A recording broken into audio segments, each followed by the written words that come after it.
Please help me on the path to reaching 1,000 subscribers. I can still picture the way she looked at me that night. Head tilted just slightly, that self-satisfied smile spread across her face, like I was nothing more than a weak joke, like what she'd done was insignificant. Like I was insignificant. We'd been together for 4 years. Her name was Marissa.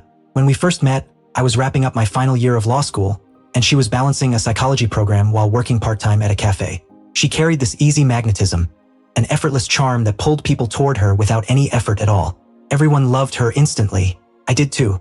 At the start, everything felt right. There was passion, loyalty, and all those promises you attach to something you're convinced will last forever. 2 years in, we moved into a place together. I even surprised her with the golden retriever she'd always talked about wanting, Milo. She cried when she saw him. At the time, I thought that meant love. Couldn't have been more wrong. In the months leading up to the end, something changed. She became distant, short-tempered, irritated by everything I did, always too tired for us. I kept telling myself it was stress or burnout, but the knot in my gut tightened every single day. She changed all her passwords. Her phone never left her hand. Still, I refused to be that suspicious partner who snooped. I gave her trust. I gave her space. She turned both into weapons. Everything fell apart on a Friday night. I came home earlier than usual, hoping we could reconnect. Maybe watch a movie? Grab food from her favorite Thai place. The apartment was empty. Milo paced the floor, whining. No texts. No calls. Midnight passed. I called once, no answer. Then, at exactly 2:14 a.m., the door opened. She walked in wearing a tight black dress, heels hanging from her fingers, hair disheveled, makeup smeared. Not from crying, but from sweat and someone else's touch. She looked surprised to see me awake, but she didn't look remorseful. Not even a little. I said nothing. I just watched. She gave a short, dry laugh and asked, "You're still up?" Like she didn't expect me to care. I asked where she'd been. She rolled her eyes. "What, you want a full recap of my night?" I stayed silent. No yelling, no breaking down. That's when she smirked and said, "Fine, I slept with someone. Happy now." Then she laughed. Actually laughed. Like hurting me was the highlight of her week. Like she was untouchable. Like destroying me was fun. Something inside me didn't shatter, it hardened. Clean, icy clarity. No anger. Just focus. I nodded once, stepped past her, grabbed my keys and walked out. I ended up at a 24-hour diner nearby, slid into a booth, ordered coffee, and opened my phone. For the next 3 hours, I quietly dismantled the life we'd built together. Piece by piece, calmly, without hesitation.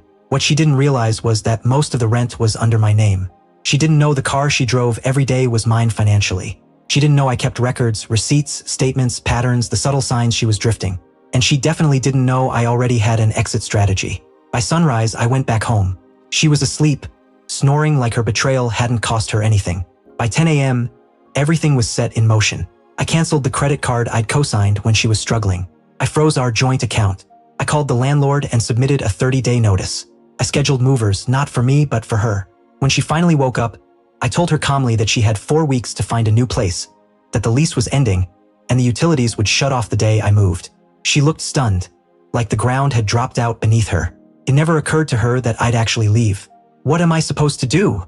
she whispered. "That's not my problem," I replied. "And the car, it's mine. I'll need the keys by Sunday." That was when she cried for the first time. I didn't comfort her. I didn't raise my voice. I just turned and walked away. The weeks that followed were a slow unraveling for her. She tried guilt, anger, manipulation, bargaining. One night at 3 a.m., she texted, "Please, can we talk?" I never answered. The last time I saw her was the day the movers showed up. She stood on the sidewalk with a suitcase and a trash bag full of clothes, watching her life get boxed up without her. That smug smile she once wore so proudly was gone. She never laughed at me again. I never gave her the chance. Let her new guy deal with her half-truths and excuses.